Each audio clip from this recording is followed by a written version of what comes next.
Hi, I'm Sari, here to answer your copyright questions. Today's topic is fair use. First, what is fair use? Fair use allows you to reuse copyright-protected material under certain circumstances without getting permission from the copyright owner. Fair use is an exception to copyright law and is not determined by YouTube. Let me say that again. YouTube does not decide what is fair use and what isn't. Only the court can do that. What counts as fair use?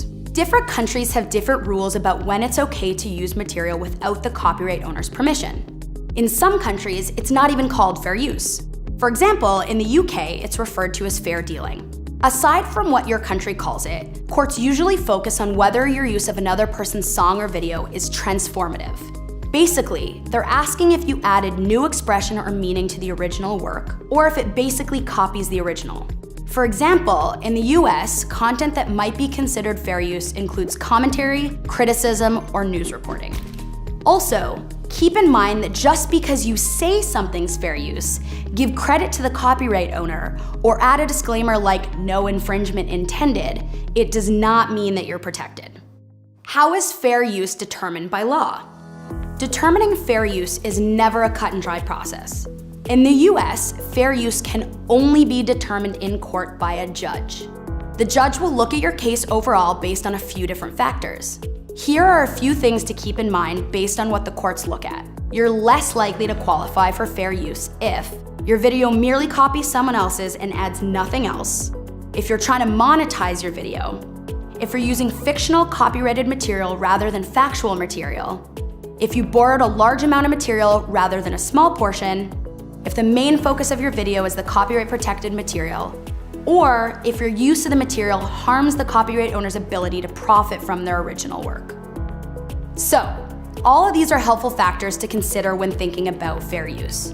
But also keep in mind there is no guarantee that you'll qualify for fair use just because you take these factors into account. For example, just because you don't monetize your video, or if you only use a small portion of the copyrighted material, that does not mean you automatically qualify for fair use. Again, the courts look at everything holistically, and there's always a risk involved when using someone else's copyrighted work. Think carefully about all of these factors and get legal advice if needed. Companies are claiming just a few seconds of a video. How is that not abuse? One of the biggest myths about fair use is that there's a minimum amount of time you're allowed to use someone else's copyrighted work. But despite what some people may think, there is no duration which you can use someone else's content that is automatically protected under fair use. In fact, courts have rejected fair use arguments for songs that only sample a few seconds of someone else's work. So if you're using any amount of content that you don't own, even a few seconds, you're taking a risk of receiving a claim or a takedown. You have the right to argue fair use, but only courts, not YouTube, can ultimately decide whether the use of someone else's content is protected under fair use. Because of this, our approach has been to empower creators to remove claimed content whenever possible if they feel that it isn't adding significant value to their video.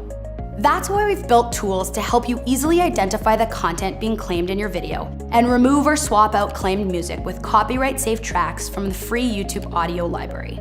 We're also now requiring claimants to add timestamps to these claims so you know exactly which piece of your video is being claimed. We've also updated our editing tools so that when you remove the content manually claimed in your video, the claim is automatically released, restoring monetization to your video if you were previously monetizing. Why does my content, which is clearly fair use, keep getting claimed by Content ID? Automated systems like Content ID can't determine fair use, which is a subjective, case-by-case decision that can only be made by a court. While YouTube can't arbitrate fair use disputes, and automated systems like Content ID can account for fair use, this doesn't mean that fair use can't exist on YouTube. If you're a creator, you should avoid relying on fair use unless you understand how the rules work and you're prepared to defend your position through the Content ID dispute process and potentially the counter notification process. This forces the claimant to withdraw or to file a lawsuit. This isn't a decision that should be taken lightly or without legal advice, but it is the most powerful step you can take if you want to pursue a fair use defense, and will force the most thoughtful review from the claimant. And that's it for fair use. Check out more info in our Help Center, linked in the description below, and be sure to check out the other videos in our copyright series, linked here. Bye!